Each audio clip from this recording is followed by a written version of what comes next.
Meet Jenny. Jenny is a 20-something creative working her 9-to-5 and pursuing photography and poetry in her free time. On the weekends, she heads out on a hike with her camera to photograph whatever catches her eye. Colorful mushrooms, adorable wildlife, and rocks that make you say, "Hey, now that's a cool rock." Arriving home from her adventure, she sits down with her journal and her favorite crappy Walmart pen that just feels right in her fingers and records her journey in a sonnet. Now, while Jenny doesn't have any grand plans of turning her creativity into a career, she does want to share it. She wants to show her favorite photos from the day in an Instagram post and read her latest poem in a YouTube video. But Jenny has a problem.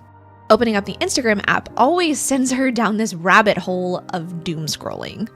And the doom scrolling doesn't just waste her time, it leaves her feeling genuinely discontent. So-and-so just bought a new house when Jenny can barely afford to pay rent. So-and-so's camera is higher quality than hers and can really capture those close-up details. So-and-so's new novel makes her feel like she's been wasting her time with poems, and so-and-so just hit a new PR in the gym, and Jenny hasn't had time to work out in weeks. Not to mention all the various ads telling her, "You need this. Wouldn't your life be so much better if you just had XYZ? So she opens up YouTube, ready to share her latest poem. But that sneaky little shorts page pops up, and she says just a couple, but the next thing she knows, it's been 2 hours of brain rot videos. And she's noticed something lately. She used to love watching 50-minute documentaries on YouTube, but finds that she can't really sit still long enough to make it through one anymore. She notices the discontentment, she notices her attention span waning, and she notices how all the many other photographers and writers she follows kind of skews her own direction with her own creativity. But Jenny desperately wants to share her creative gifts with the world, and she feels stuck. Now, while Jenny might be an imaginary person, her story is anything but fictional. In fact, I'm fairly certain you saw at least a little piece of yourself in her. I think we all can. We love the benefits of social media and the internet, but hate all the many ways it messes with our minds and our creativity. You can't open up Instagram, pop on the news, or click on the YouTube app without seeing some sort of content about all the billions of ways that social media is bad for you.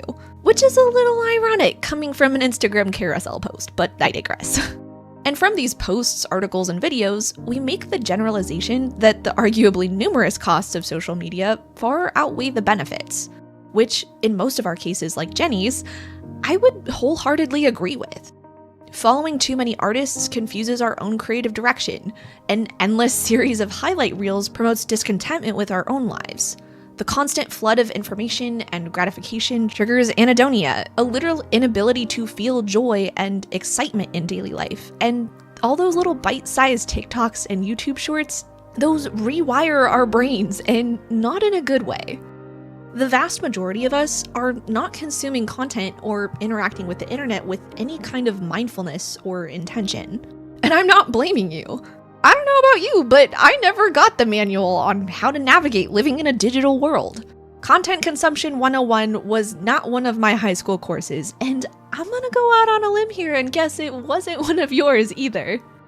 But it's important to note that the internet itself is not the enemy. It's merely a neutral tool that can be used for advancing our lives and our creativity, or completely taking them down. The root of the problem is that we are overloaded with constant input and undertrained in digital literacy. And before you think, "This is just another video yapping at me to quit social media, blah blah blah," it's not. In fact, just the opposite. I think there are way too many people quitting social media and the internet because they don't know how to use it in the right way. I believe there are a lot of incredible benefits of the internet. I mean, obviously, YouTube is part of my job. And I truly believe that we can take hold of those benefits and forego the costs and consume content in a way that actually nourishes our lives and our creative practices instead of polluting them. I do want to preface this though. If you're looking for a quick and easy fix that's going to change your life in the next 10 minutes without any effort on your part, you might want to click out.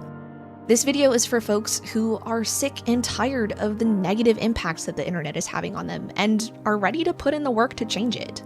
There is no easy mode. There is no one and done fix. Learning to consume content mindfully is a lifelong journey made of a lot of micro and macro decisions that you have to choose to make, sometimes daily. And no one else can make those choices for you. But it's a good journey, a journey that I truly believe is worth it if you want to be able to share your creativity on the internet or simply explore the creativity that other people are sharing without it messing with your mind. And if it's worth it to you too, and you're ready to start that journey, then let's dive into it. So to learn to use the internet in a healthy and mindful way, we need to know what we're dealing with. We need to understand the root of the problem so we can avoid it and be able to engage with the internet and social media in a positive way. So let's start by defining a few things. First up, input. What is it and why is it important? So input is anything that a system, in this case us, takes in. And there are a lot of ways to receive input. We receive input from social media, from movies, from books, from teachers, from conversations with friends, from magazines, from music. What you watch, what you listen to, who you listen to, these are all ways that you yourself are receiving input. So truthfully, our input overload goes beyond merely the internet and to all the other overstimulation we're allowing in. So all of the content we consume on the internet is some form of input in our lives. But this next part is why input is so important to be aware of. If you walk away with literally nothing else today, let it simply be this. Input always has impact. If you want to consume content in a way that actually benefits your life, you need to be aware that everything you consume is making some sort of impact on your life. Sometimes those impacts are on a micro scale, slowly changing you without you knowing. Think the 15-second short-form video that makes a micro rewiring to your brain, causing you to crave those quick and effortless hits of dopamine. Or, on a positive note, the weekly 4-panel comic you read that always makes you laugh and share it with your friend, creating that little piece of meaningful connection. Sometimes those impacts are big and inspire some grand action in your life.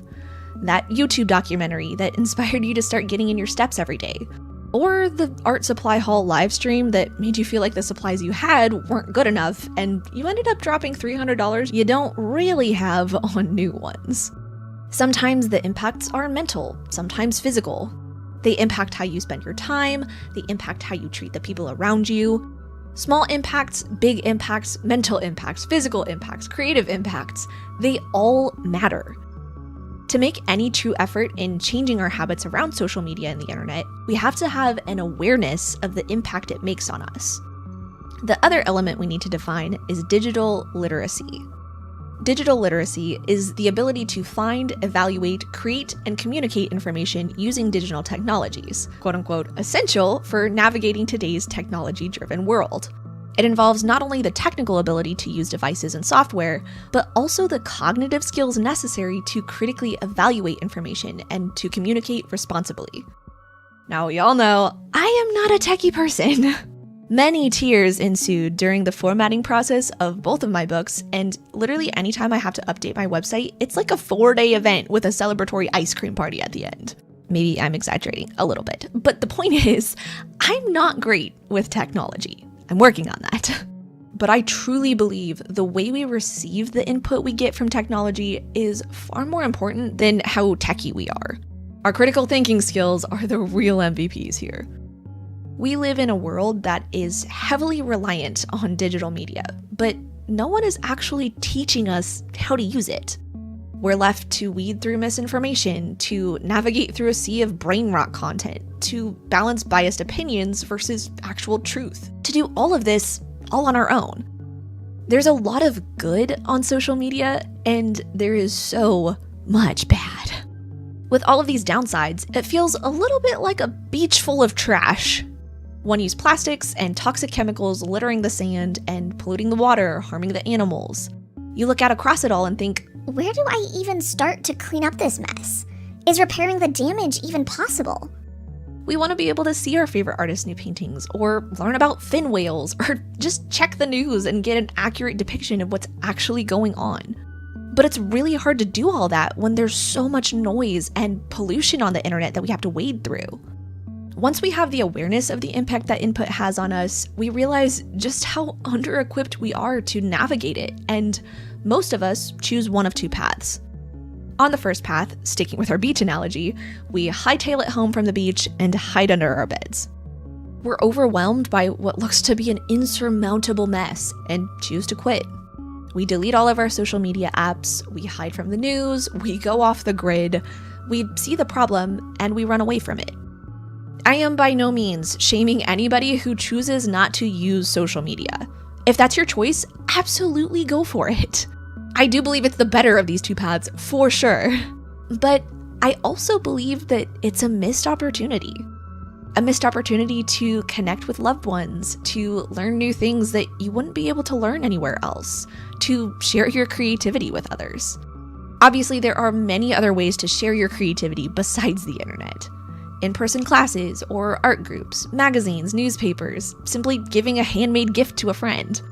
I believe creativity inspires community and thrives in community. So if you choose not to use social media to do that, I do encourage you to find other ways to share it. But we're getting a little off topic.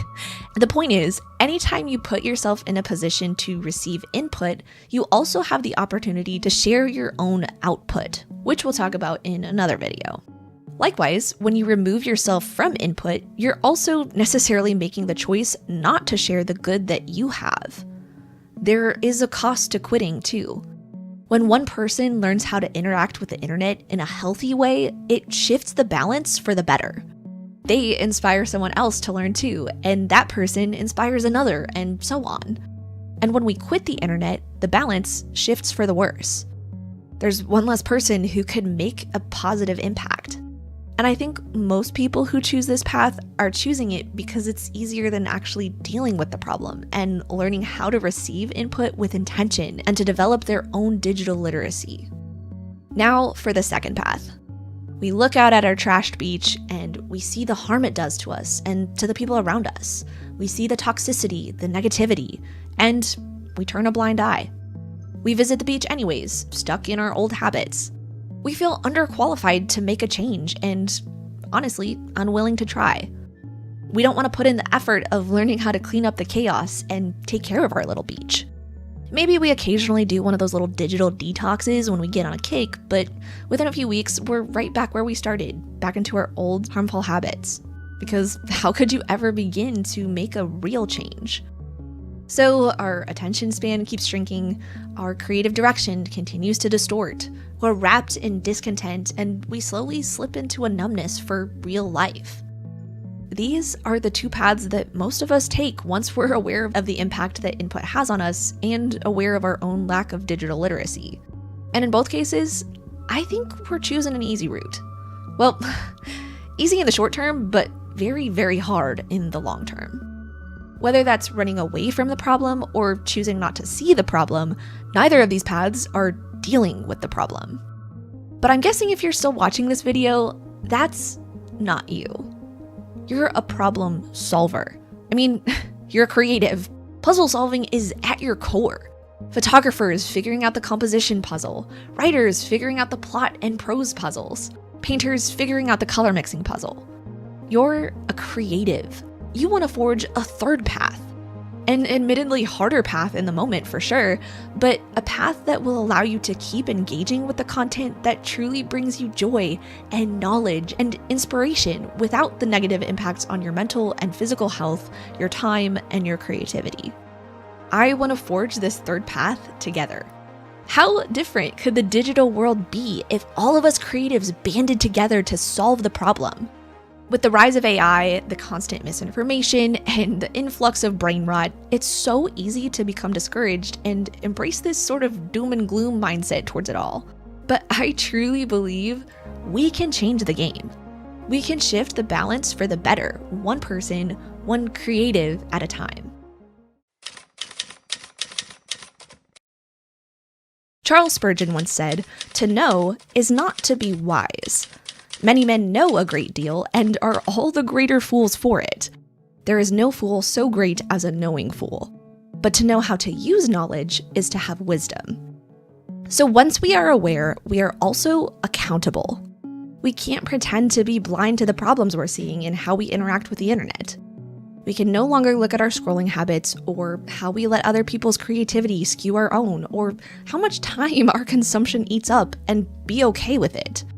We see the problems, we are aware of them, and we are accountable in how we move forward.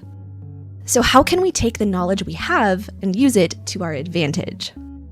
Number 1, observation of our own habits. So after I made that last video, this is what I wrote in my journal. I can't be blind to the truth anymore. I now have an awareness of just how much impact input has on me.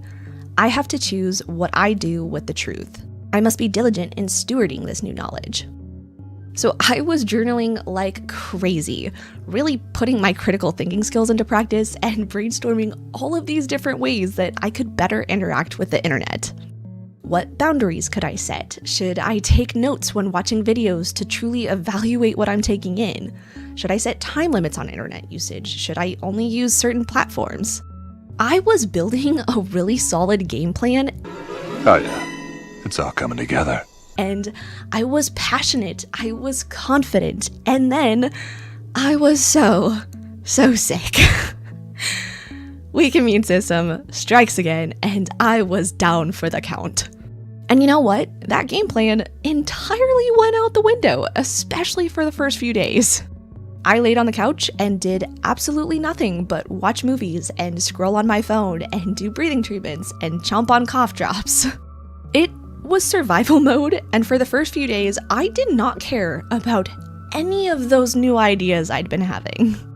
But then, towards the end of the first week, I finally felt like sketching. Scratch that. I had an itch to sketch. I had spent so much time just consuming, and I literally felt like I was gonna go bat crap crazy if I didn't make something. So I put my phone down, I turned off the TV, and I just sketched. Nothing grand, only about 30 minutes, but it was amazing. I felt so good, so nourished afterwards. And then I picked up my journal because I just needed to keep pouring out. I started writing about my obnoxious screen time levels from the week, and I realized something. I wasn't actually all that upset with myself about how I had interacted with the internet that week. Instead, I realized that it had been an opportunity to just observe. When I had no boundaries, nothing else to do, what was I consuming? And how was it making me feel? In just 4 or 5 days of endless, unhinged scrolling, I noticed some pretty interesting things. Number 1, social media can very, very quickly make me feel like what I have is not what I should have. My closet should be more cohesive, so I should go buy XYZ. My nails should look nicer, so maybe I should go get those done. So-and-so uses this paintbrush, and I bet that would make my paintings look a whole lot better. By the end of that week, I'd added so many new things to my shopping list, and I didn't like that. None of these were things that had even crossed my mind previously. Now, there is absolutely nothing wrong with wanting to switch up your wardrobe a little bit or try a new creative supply. But when the content you're consuming makes you feel less than because of what you don't have, or feel like you have to go out and buy it right now, we need to ask ourselves if it's content worth consuming. Number 2, I bounced between apps and videos a lot more.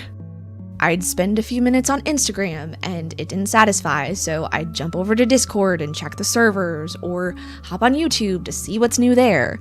I'd start watching a video, then scroll through the For You section while I was quote-unquote watching it. I'd see something else and immediately click on that one. I wouldn't even let a song end before I'd moved on to the next one. It's this hungriness for content. A mindless hunt for the next thing, and that's a very dangerous state of mind to be in. Hold on to that word mindless, because we're going to circle back to that in a very, very big way. And number 3, I was much more physically and mentally fidgety. Even with laying on the couch with zero energy, I felt very, very restless. Like there was this constant buzzing in my body and my brain. Like I couldn't sit still for too long or focus on one thing for more than a few minutes. And it's a really, icky feeling, and it's one that's very, very hard to get out of once you're in it. Trust me, it has been a battle since then to get back to a more regulated pace and presence. So as much as I didn't like how I felt during this week of unhinged internet usage, I learned a lot. It helped me to observe my own habits and to open up a dialogue with myself about it. I think we have to notice our own habits and how they make us feel. We can hear the truth from somebody else that doom scrolling is bad for you, or short form content rewires your brain, blah, blah, blah. But sometimes we have to experience it for ourselves before we're really willing to make a change. So I made a free set of journaling prompts for you if you want to dive deeper into your own habits with the internet and really open up that dialogue with yourself too. There's a link down in the description, and if you want them, those pages are on their way to your inbox ASAP. Okay, now for the second step in using our new knowledge and awareness to interact with the internet in a better way. Interacting with intention. So y'all showed up for that last video and were leaving literally paragraphs long comments. First of all, thank you for taking the time to share your thoughts with me. I am so honored that you want to join in on this conversation. And secondly, this is what I want to see. I want this to be a community event. Creatives banding together to forge this third path, and to do that, we gotta be communicating. So after reading through all of the comments and perusing my own thoughts in my journal, the overwhelming answer to all of this was intention or mindfulness. The definition of intention is a determination to act in a certain way, an aim, or a plan. The definition of mindfulness is the quality or state of being conscious or aware of something. The key in both of these is that they are thoughtful. The interaction is not reckless, it's not mindless, it's not this autopilot engagement. I want you to really think about this. How many times have you picked up your phone and opened an app without even realizing that's what you're doing? How many times have you scrolled through Pinterest with no end goal in mind? How many times have you opened up the YouTube app simply because you were bored, not because there was a specific video you were actually wanting to watch? That is such a dangerous place to be. It is this thoughtless, intentionless consumption that leads to that discontent, that lack of creative direction, that tumble into brain rot culture.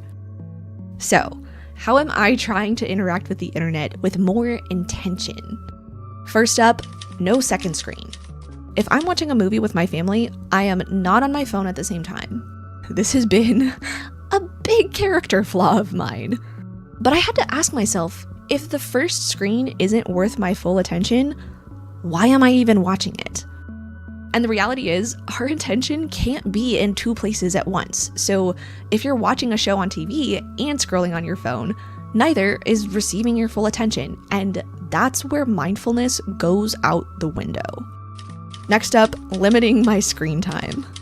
I don't have super clear guidelines on this yet for myself, but for now, I'm setting the boundary of no phone before 8 a.m. My brain needs space and time to wake up before being flooded with information and excess stimulation. I also want to have a lot of pockets in my day where my phone is nowhere to be found. Again, I need that time and space to actually process what I'm consuming. Which brings me to the next part. Evaluation. I believe the internet is full of wonderful things. So many educational resources, so much beautiful creativity, and I want to partake in that, but to consume with intention, I need to actually evaluate what I'm consuming. So for most of the videos I've been watching lately, I have my notebook and my pen ready to write down the things that stand out to me and to write down my own thoughts on the topic. It's not enough to just listen to the information. We need to ask ourselves, what do I think about it? What do I agree or disagree with? If you didn't understand a concept, how can you rephrase it in a way that you do understand? I've currently been watching some videos by Anna Howard on digital thought gardens and how we can use our critical thinking skills. I prefer analog note-taking, so I've just been sticking with my journals rather than creating a digital garden, but I do think my little analog thought garden is growing in a really interesting way. I'm actually evaluating and engaging with the content I'm consuming, from the videos I watch, to the emails I read, to the pictures and paintings I look at. Instead of just liking an illustration on Instagram, I'm asking myself, what do I like about the color palette? Is there a technique that was used here that I want to try? What do I think of the theme or message behind this illustration? And lastly, I'm choosing to seek versus scroll. There's a very big difference between the two. One is mindful and the other is mindless. One is an intentional searching for information or inspiration, and the other is a way to distract me from boredom or fill up the time. I'm choosing to use every area of the internet as a search engine, to actively seek out what I'm looking for and not just go on a mindless hunt. I don't just open up Pinterest mindlessly anymore. There has to be a reason for me to be there. Maybe I'm looking for some gesture sketching references, or maybe I'm looking for color palette inspiration. When I open up YouTube, I'm watching something from my watch list, or I'm searching for a book review, or looking for a Pilates video. I do still want to give myself a little bit of space to explore the For You page, because sometimes you do stumble on a video that you didn't know you needed. But I also really want to limit that time. Maybe I can set a 5-minute timer, and once it runs out, that's it. What that boils down to is, I think we have this fear of missing out on some life-changing video or Pinterest tutorial that's gonna change the way you paint or take photographs forever. But the reality is, we are finite. We are going to miss out. But that doesn't mean we have to scroll endlessly in the hopes that we find all those special somethings out there. Not everything is for us, and that's okay. But when we interact with intention, we're gonna find the things that are for us, that will make a positive impact on our lives and our creativity, and we'll be able to filter out what doesn't. Like Jenny in this little illustration, it's time for us to declutter, to trash the habits that aren't helpful for us, to let go of the content that may be for someone else but doesn't serve our own lives and our own ideals and our own creative practices, to use our new awareness and be accountable in how we move forward. The truth is, all of these things I'm trying to do, I'm not doing them perfectly. I still spend a little too long on the internet sometimes. I still scroll a bit mindlessly sometimes. I still allow people to influence me into being discontent with what I have or who I am. But I'm trying. I want to find that balance between consumption and creativity, to nourish my life and use the internet as the tool that it is. I don't want to give in to brain rot culture. I have been blessed with a brain that is capable of so much, and you know what? It deserves better than that. It deserves my respect and my intention, and yours does too. So in this episode, Jenny's taking the next step and diving into the gathering phase, threading together the first two parts of what I like to call the creative equation. And if you like how this illustration turns out and want it as a reminder of what we learned in this video, there's a link down in the description below to the print pre-order so you can grab one for your own creative space. And with that, let's get into it. The first thing we need to ask ourselves is, why is content consumption important in the first place? With all the many ways it can hinder our creativity by sucking up our time and skewing our creative direction, how can it possibly be used for our benefit? I'm gonna say something that might sound a little bit icky, but it's the truth, and it really isn't a bad thing. You are not original. I am not original. Leonardo da Vinci was not original. The things we make are not entirely our own. Now, before you freak out, I'm not at all advocating for plagiarism. There is a very big difference between directly ripping off someone else's work and stamping your name on it versus being influenced by sources outside of yourself. Our own creative practice is made up of three things. The creative equation, if you will. The first two are inspiration and information. These are the external elements that impact our creative practices. Inspiration is defined as the process of being mentally stimulated to do or feel something, especially to do something creative. Inspiration is that itch you get when you see the way that an artist has paired a burnt orange with a vibrant teal and you just gotta try that color combination out for yourself. Or when you taste a really good snickerdoodle and think, if I used this recipe and added just a pinch of XYZ, it would be absolutely magical. And information is knowledge gained from investigation, study, or instruction. It's the more technical element. It's the objective rules of the world, you could say. The color theory for the painter, the rule of thirds for the photographer. It's the meters of poetry, it's third position in ballet. All of these technical things that are inherently, quote unquote, right. So these two elements are what I like to call cultivators of creativity. They prepare the garden for planting. Finding inspiration, learning the technical information, it lays the groundwork for what we make. You cannot take consumption out of the creative equation. The inspiration and the information, they're not inherent. We gather it through consumption. The reality is, we can find this inspiration and information in a multitude of places. We get it from the YouTube videos we watch, the books and magazines we read, the painters we follow on Instagram, the music we listen to. We are consuming inspiration and information beyond the internet, but to remove the internet as an option for consumption, I think is a very big missed opportunity. We have the privilege of access to so many online classes or YouTube tutorials that give us that technical information. We have access to writers' Substacks, artist newsletters, and yes, Pinterest for inspiration. When we stop viewing the internet as a parasite on our creative practice and start viewing it as simply another source of these cultivators of creativity, the dynamic changes. That's when the parasitism becomes symbiosis. It's no longer plaguing us or controlling us, it's simply a source of nourishment and fuel. Changing our attitude toward the internet really is the first step. Inspiration doesn't just come from the internet, it can also come from the space around us. I want to ask you, is your creative space inspiring you? Do the pictures around you spark your imagination? Do your water bottle stickers remind you to be curious and cozy? If not, I want to help. My mystery grab bags are guaranteed to jumpstart your curiosity and help you build a space that inspires. So the mini mystery bag comes with 2 4x6-inch prints to level up your creative space and 3 die-cut stickers to decorate your laptop, journal, or sketchbook. But if you're looking for something with a little more oomph, the jumbo mystery bag is definitely for you. This item of inspiration contains an 8x10-inch print, a 5x7-inch sticker sheet, and 5 die-cut stickers. Whatever your creative practice looks like, I would love to help spark your imagination along the way. Like we talked about in the last video, intention is key.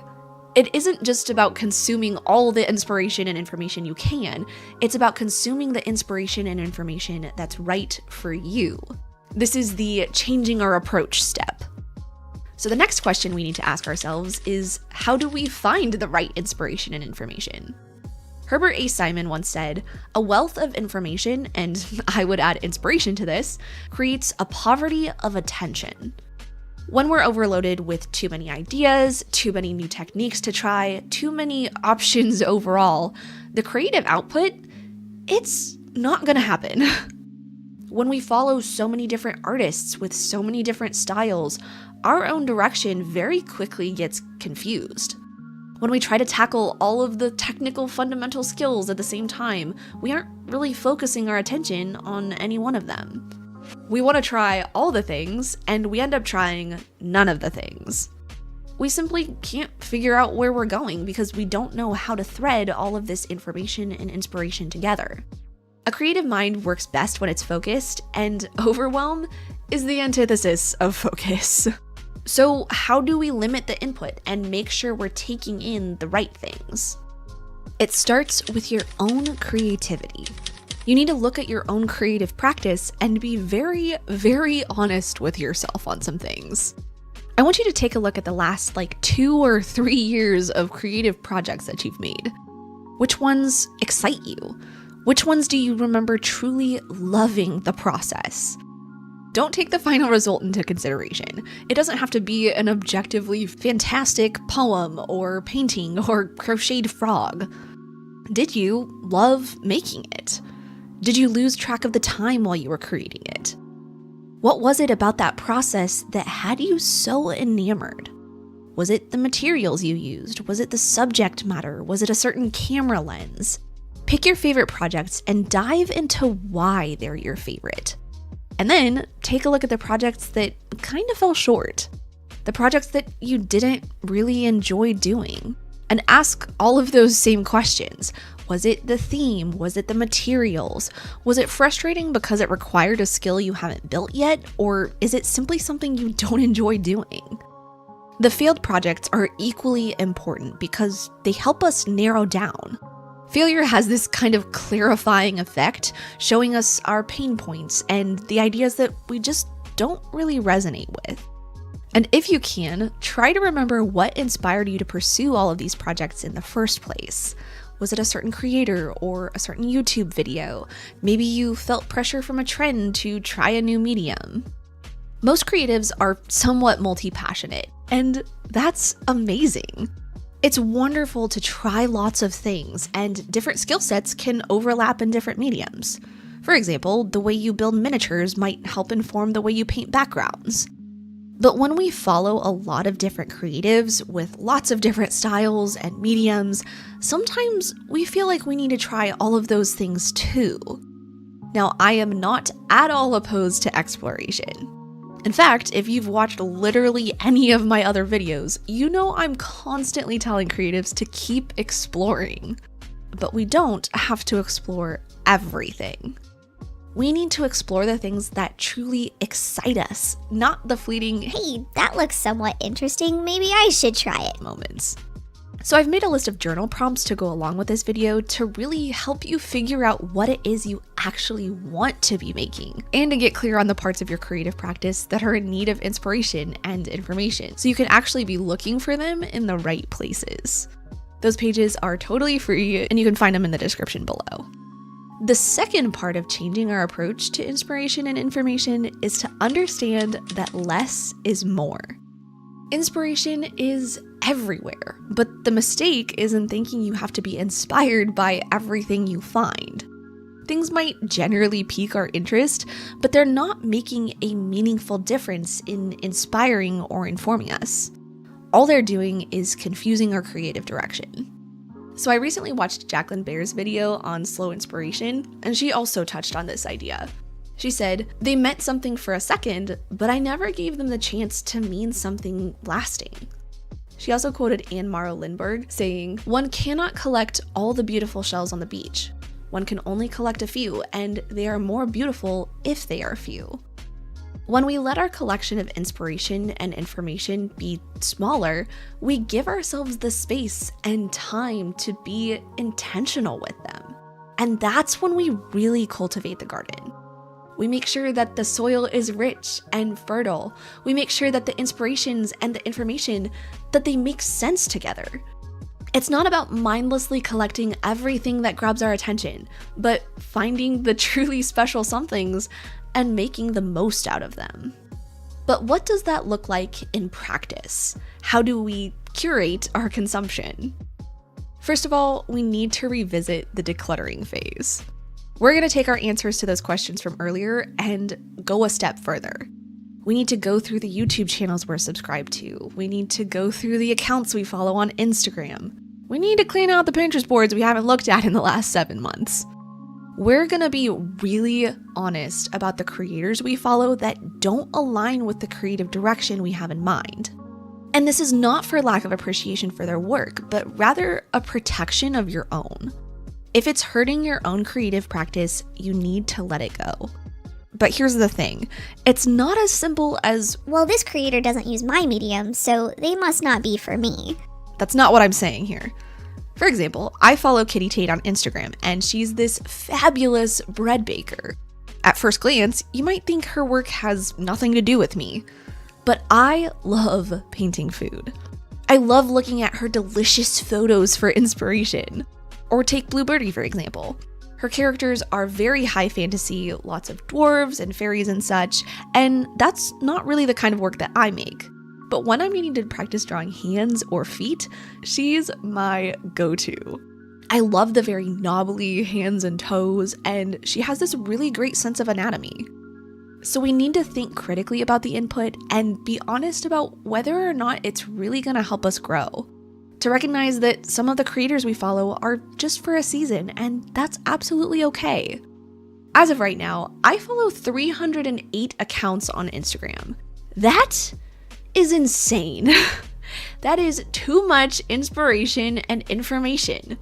It's not benefiting me because it skews my own creative direction, and it's not benefiting those accounts because there's not enough time for me to interact with each of them in the way their creativity deserves, which we'll chat about in just a minute.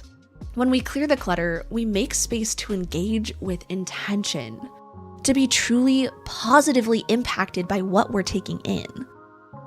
The next part of changing our approach is by seeking versus scrolling.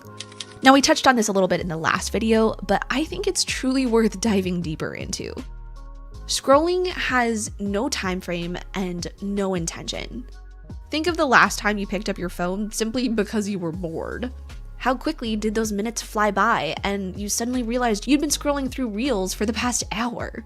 And could you have told me anything significant about any of the Reels you saw? Not only did it waste your time overall, you didn't even gather anything important because you weren't looking for anything important.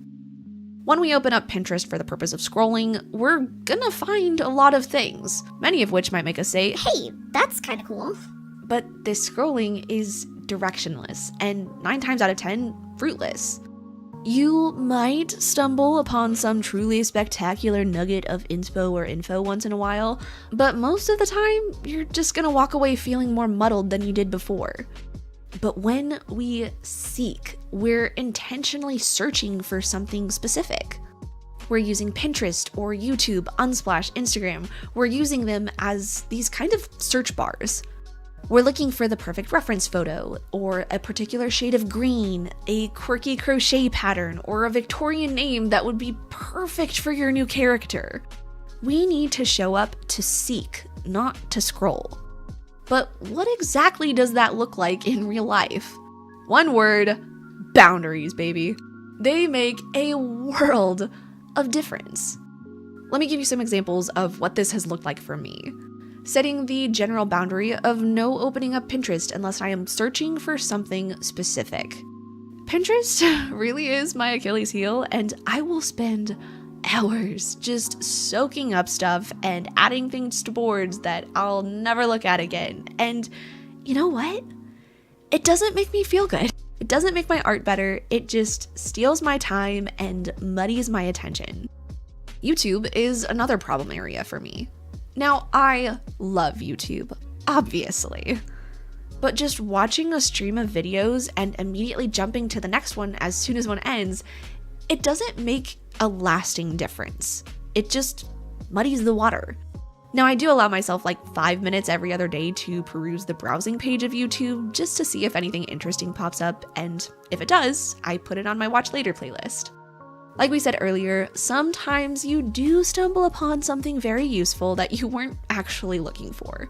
But for the most part, I'm sticking with my watch later list and my subscriptions page. Boundaries can come in many shapes and forms. Maybe you entirely avoid a certain platform. Maybe you set time limits. Maybe you have a dedicated inspiration and information afternoon each week to gather what you need. But here's the very uncomfortable truth. You can set all the boundaries you want, and they aren't gonna make a lick of difference if you don't hold yourself accountable to them. You have to put in the effort. You have to build the discipline. As much as I would love for a fairy godmother to come wave her magic wand over my internet habits and make me a super disciplined and intentional consumer without any effort or discomfort on my part, that's just not how that works. The truth is, so often we don't show up for ourselves the way we show up for other people. We break promises or boundaries with ourselves because the only one impacted by that action is us. But what if we treated our promises to ourselves with the same respect that we treat the promises we make to other people? What if we actually closed the app after the 5-minute timer simply because we said we would? What if we stopped perusing the Reels page because we respect our minds and want to rebuild our attention spans? What if we actually held ourselves accountable? You've probably already guessed it, but there's also a section in those journaling pages to help you figure out what boundaries will support your creative practice. So we talked earlier about truly understanding that less is more. But how do we actually make more of the less? The go-to way of interacting with the internet makes it very, very easy for us to not think critically about what we're receiving. For example, you scroll through your Instagram newsfeed, liking every single post as you go. But not each of those posts impacted you the same way, yet you interacted with it in the same way. The brain rot meme got a like along with the song a musician spent 3 weeks composing. You saved 14 different posts in the last 5 minutes, even though you haven't visited your saved folder in weeks. As we do this, we're not obligated to think any deeper about what we're seeing beyond, This made me feel a little something. like, save, out of your mind. But let's imagine a different scenario. You're shown 20 different paintings by 20 different artists on Instagram. The mediums, the subjects, the themes, the styles, they're all wildly different, but they're all objectively good paintings. But you can only give a heart to 3 of them. Chances are, you're gonna spend a lot more time with each of those paintings. You're gonna take the time to look at the themes, the color palettes, the lighting, the mood. You're gonna think more critically about them. You're gonna observe how this artist's loose brushwork resonates with you more than this pristine, hyper-realistic portrait painting. You're gonna give the like to the painting with the more somber theme because it resonates with your current journey through grief. You recognized that all of the paintings were good and you had some appreciation for each of them. But when you were limited in how many you could give a heart to, you had to think deeper about what really inspired you. When we interact with all of the input in the same way, we confuse our creative garden. We throw all of these different cultivators together, but we can't really make any sense of it. And when we can't make sense of it, we aren't gonna grow anything. That's why we decluttered the creators we're following. So once we've decluttered, we need to pursue. It isn't just about paring down the inspiration and information, it's about interacting with it on a deeper level. When you find those creatives or teachers that you love, the ones that make you want to make something, absolutely dive into them. Don't just follow them on Instagram. Subscribe to their newsletter, subscribe to their Patreon, sign up for their Substack.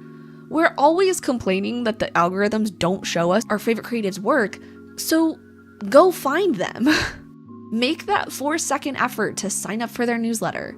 You are always guaranteed to see what they're making, and usually they're diving a lot deeper into their actual process or their teaching methods in these slower kinds of content. You have the opportunity to really get to know them and get to know their work, why they make it, how they make it, what's inspiring them. Sit with a post or a poem or a video. Sit with it for more than a minute. Grab your journal and take some notes. Write down what first caught your attention. Write down what you think about the content. What do you like about the color palette? What do you like about the story pacing? Do you agree with the creator's opinion? What about the theme resonates with you? When you give yourself the space and time to focus on one creative or one piece of content at a time, you're giving them the opportunity to actually matter, to mean something. Less is more. Less is lasting. So I recently watched one of Anna Howard's videos, and she said something along the lines of choosing consumption that makes creativity inevitable. If the end goal is building our own creative practice, the way we interact with the input matters. We have to treat consumption as a cultivator. We have to curate what we consume. And when we are intentional about the inspiration and information that we're taking in, we make the creative output a natural part of the process. At that point, we can't help but want to get our hands into our paints or our bread dough or our junk journals. Creativity isn't just about the external pieces. We're missing a very, very important element in the creative equation, and that element is you. Creativity is inspiration plus information plus implementation. So implementation is defined as the process of putting a decision or plan into effect, or in one word, execution. Implementation is bringing yourself to the table. It's how you thread together the inspiration and information and put your own spin on it to make something new. The creativity doesn't happen until you show up with your own weird and wonderful mind and put it all into practice. Only you can complete the creative equation for yourself. Jamila Knopf said something in her art book Luminescence that really struck me. She said, "We are all capable of creative thinking. It's just that artists in whatever field are the ones who perceive the initial sparks and fragments and process them into something. We are all capable of having ideas, of being inspired, of learning the fundamentals of a craft. And I honestly think most people truly have a desire to be creative in some way, be it writing or baking or painting or sewing or dancing. But so many people stop at the first two elements of the equation and don't show up to tie the threads together, to bring themselves into the mix and to follow those sparks and fragments. They sit on the story idea and they never write the novel. They let their paints and their brushes collect dust, their journals sit unopened, their fabrics stuffed away in a closet somewhere. They have all the tools at the ready, they have all the inspiration, all the information, and they simply don't implement it. It's this sea of creative thinkers never using their gifts, never showing up to the table. True creatives are the ones who show up and make something. And I'm guessing if you're still watching this, you're a true creative. Even if you've been dealing with burnout, even if you've been stuck for ideas, even if you've fallen down the slippery slope of overconsumption and haven't actually made anything in a while. Jenny's been there, goodness knows I've been there, and maybe you're there right now. But hear me and believe me when I say this. A creative drought doesn't mean your creativity is gone. No one's coming to revoke your creativity card just because you've been struggling for a season. If you've made something before, you can make something again. And that's what we're gonna do. By the end of this video, we're gonna learn how to tie all those threads together and complete the creative equation by diving into our next creative project. But before we get to that, here's Annie Jane with a word from our sponsor. Oh look, it's me. Like we've been discussing, inspiration is a very important element of the creative equation, but it doesn't just come from the internet. It comes from the books on our shelves, the stickers on our journals and laptops, the artwork on our walls. If you're a cozy and curious creative, chances are something in my shop is gonna be your vibe. Need a cozy little baking print in your kitchen? Meet Miss Totter and her cozy pies and pastries shop. Need a little party favor for the charcuterie evening you're hosting? That's oddly specific, but this sticker sheet is just for you. Or maybe you're a creative daredevil with the need for an adventurous thrill. Then you definitely need to pick up a mystery bag. If you're interested in grabbing a little goodie from my shop, you can head on over via the link in the description and use the code YouTube10 to save 10% on your order. And now, back to our chat. One of the #1 places creatives get stuck in the creative equation is in the research or gathering phase. If you're anything like me, you love to learn. If you find a new technique, you're learning all the nitty-gritty about it and watching dozens of other creators put it into practice. If you're researching a certain environment for a new illustration, you're going down the rabbit hole of each and every prop and how they work. If you're writing a new Victorian short story, you're sifting through a 100-page list of Victorian names and their meanings to find just the right name with just the right symbolism for your main character. I'm not demonizing research by any means. Inspiration and information are crucial, and we gather those things through consumption. We should be excited to learn and discover and explore.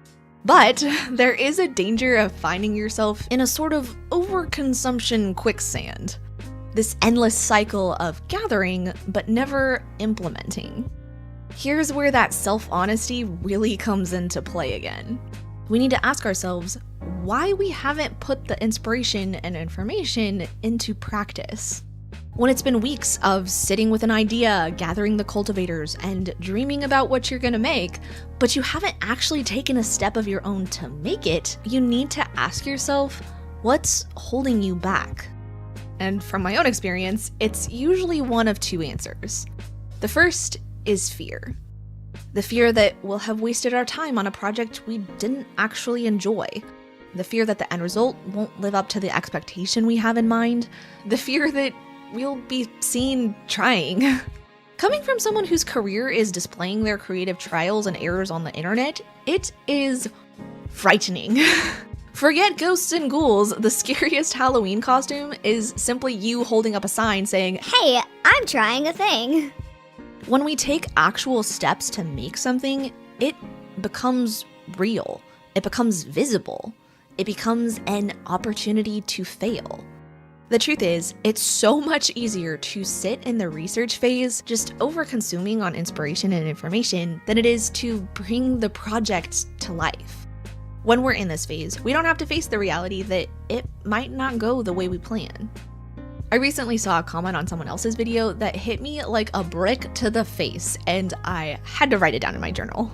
The comment said, I believe any craving to consume is actually a craving to create that is being blocked by fear. At our core, we want to make something. We have the craving to create, but fear can be so loud. If fear is the culprit, we need to ask ourselves what it is we're actually afraid of. But I think that comment could go a step further and address another theory for why we get stuck in this research phase. It's a very icky word, and it's one we don't like to think about. Laziness. It's an uncomfy truth, but the reality is, sometimes we're just lazy about our creativity. I am so guilty of this. A friend commented on one of the videos in this series, and she said something along the lines of getting stuck doom scrolling for hours and then having the audacity to complain about not having time to create. And it's so true. We will go down the rabbit hole, over-consuming on the cultivators, and then complain that we don't have the time or don't have the right tools or now we don't have the energy for creating something. We will look for literally anything else to blame, but deep down, I think we know we're the problem. We've talked a lot in this series about personal accountability, and when our own laziness is what's holding us back, we need to recognize that the craving to consume is a craving to create blocked by our own laziness. It's very easy when we're researching to feel like we're being productive, and to a certain extent, we are. We're filling the gaps in what we know and sparking our imaginations with inspiration. But the creative research can feel enough like being creative without us actually putting in personal effort that we kind of just sit there. It's easier to keep consuming than to make something of that consumption. But here's the thing. Though it feels enough like it in the moment that we get that initial little happy hormone boost, our bodies and our minds, they know the difference. They know that the true creative fulfillment comes when we actually make something. The true craving is for the creative process. So to be fulfilled, we must pour out. We must implement. We have to be honest with ourselves. We need to figure out why we aren't implementing, to address the fear, to address the laziness, and at the risk of sounding a little aggressive, we need to suck it up and do it anyway. Your creativity depends on you to be brave in spite of the fear, to be disciplined in spite of the predisposition to laziness. Your creativity needs you to step up and take action even when it's uncomfortable. If you want the creative fulfillment, you have to take a seat at the table. And here's why. Our creativity is an investment. Our personal creative projects, they're our investment portfolios. To build our creative investment account, we need to be making personal projects. Now, investing isn't without risk. And in our case, that risk is discomfort, it's failure, it's frustration. It's having to do the hard things and actually make an effort. Every time we show up to create, we're taking a risk. But here's where creative investment accounts differ from regular old money-based investments. Creative investments always pay off. You will always receive a return. What you put in, you will gain back 100-fold every single time. It never drains away, you never lose it.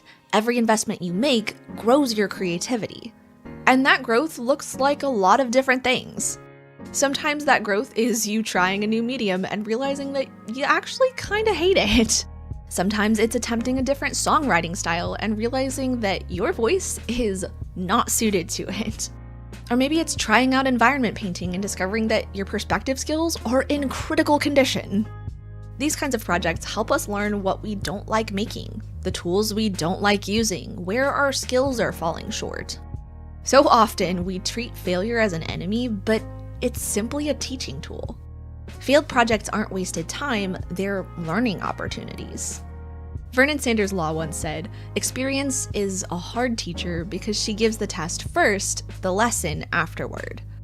Sometimes we have to trudge through the crap show of a project to arrive at the big discovery, that big lesson learned. But don't let me discourage you, the experiences aren't all uncomfortable ones. Sometimes we have those projects that just flow, where we get so in the creative zone and lose all track of time and remember what a joy it is to simply make something. The projects that help us hone in on our creative direction, the themes, the mediums, the ideas that always excite us, that keep us showing up. All of the experiences, the super frustrating ones, the super peaceful ones, the ones that have a little bit of everything. Every creative experience matters. Each one is an investment into our creativity that will reward us for showing up. So often I get questions about color. How I learned color theory, how I build my color palettes, how I can have a color in mind and know how to mix it. And while I do have some practical information to share on the subject beyond, Hey, red and blue makes purple. my biggest piece of advice is always the one that no one wants to hear. Practice. Experience. Learning from the trial and error over and over and over and over again. The same is true with our creativity as a whole. If we want to grow our creative account, we have to build up our experience. And we do that by making projects. But what kind of project should you make? When I say project, I don't necessarily mean you're making your Mona Lisa. Like we said, every investment in your creativity matters. The big investments, the small investments, every single one has merit. If it's been a while since you've made something, start with something small. Small stepping stones can build big paths to beautiful destinations. So we know that the creative equation is inspiration plus information plus implementation. If you watched the last video and used the free journaling prompts, you already have a pretty good idea of what you want to be making and where you can find the right inspiration and information. Chances are, between your Instagram save folder and your 200 plus Pinterest boards, you're probably fully stocked on all the inspiration and information you need to knock out a personal project or two. Whatever current idea you can't get out of your head, build a project around it. So when I'm brainstorming a project, I like to get my thoughts and ideas out through quick sketches, a page of word vomit, or like a digital mood board. If you took a peek at my messy sketchbook, you're gonna find lots of haphazard thumbnail sketches and scribble notes on lots of potential illustration ideas. For this series of Jenny paintings, I guess we'll call them, I've been making these little mood boards on Canva. As you can see, I often use some of my own work for inspiration. Is that weird? Inspiring yourself? I don't know. Basically, I'm just throwing in my style inspirations, reference photos, color palettes, informational photos, the works. Whether I make a mood board or use my sketchbook or journal, my goal is to get all the ideas out where I can see them so I can start knitting those threads together into a real project. Next, we need to set an intention, or what I also like to call building your ballast. Ballast is defined as a heavy substance placed in such a way as to improve stability and control, as of the draft of a ship. Ballast is the grounding influence that keeps that ship steady and upright when the storms come. And my creative friend, more than likely, you're gonna meet at least a couple storms throughout your project. By getting clear on your intention, you build a ballast that will keep you going no matter how frustrated or confused you get with your project. So, what is the purpose of your project? Is it to build a new skill? Maybe you're trying to improve your gluten-free baking. Maybe you're trying to practice different compositions in your landscape photography. Is your purpose to try something new? Maybe you've recently picked up some new colored pencils and just want to spend some time exploring with them. Or maybe you're a novelist but want to try writing some poetry. Or maybe your purpose is simply to have fun. Don't ever think that simply enjoying your creativity isn't a worthwhile goal. Whatever intention you set, hold on to it. Maybe even write it down and keep it with you while you're working on your project. When the rough times come, the fear sets in, the frustration builds, remember that intention. Remember that ballast and persevere. You can brave the storm. You can see this project through to the end. We've all heard the phrase, if you fail to plan, you plan to fail. And it's 100% true. We need to plan a time to actually work on our project. Put it on your calendar the same way you would a meeting or a doctor's appointment. We talked in the last video about how we're so much less likely to show up for ourselves the way we show up for other people. But I want us to change that. I want us to hold ourselves accountable. I want us to treat this time on our calendar like it's our most important event of the week. And make it an event. If you're going out to shoot some photos, plan to grab yourself a little coffee or a donut. If you're going to be sitting at home writing at your desk, plan to light that special candle or make yourself some tea. This isn't just another moment. This is you showing up for your creativity. Showing up to follow those sparks and fragments and to thread them together into something new. Block out that time on your calendar and make the moment an event to remember. The final step really is the hardest. You've brainstormed a project, set your intention, and made a date with your creativity. Don't stand it up. Your creativity depends on you. It's counting on you to show up and pour out, to faithfully plant that seed and grow it into whatever wonderful project you've thought up. You know, maybe it won't turn out the way you hope, or maybe it'll turn out better than you ever imagined. Maybe it leads to a new idea or simply shows you that this particular path wasn't for you. Whatever the end result, you invested in your creativity, and that won't go unrewarded. Showing up for your creativity truly is the hardest part, and the reality is, only you can do that. No one else is gonna do it for you. We have to be like Jenny. We have to recognize that the internet isn't the problem, it's the way we're using it.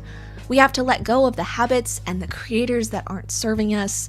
We have to commit to building a healthy relationship with the internet that informs and inspires us. And ultimately, we have to go out into our creative garden, plant some seeds, and watch how they grow. We have to show up. The end result of each project isn't the point.